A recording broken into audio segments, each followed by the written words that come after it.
Jillian Ward at Rahil Birria lalo raw nagkakamabutihan. Getting to know each other daw sila at looking forward pa na magkasabay sa taping ng mga batang riles. Kina-inspire ako lalo magtrabaho po na pag nakakita ko nakasama siya. Parang dahil nandyan siya, komportable ako. Kaya naman, layag na layag ang kanilang love team on and off cam. Mas naintindihan ko po ngayon si Rahil.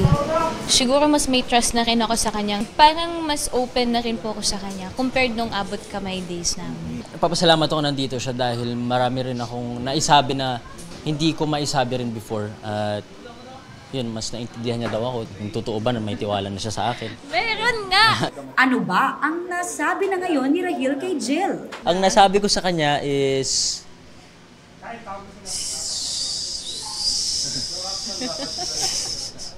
Bahala ka dyan. Emosyonal na humarap sa Fast Talk with Boy Abunda ang TGI stars na sina Angelo De Leon, Bobby Andrews at Michael Flores. Nag-reminisce sila ng moments kasama si Red Sternberg. Plano nga niya mag-artista ulit. No. Meron talaga kami pinaplanong reunion project. Ayos na lahat ng logistics, lahat ng meron na eh. everything. Okay. Meron na. And that was the reason why he was so excited to come Yes. home. To be honest, we were all looking forward to getting together. Matagal na naman yun na sinasabi na sana nga.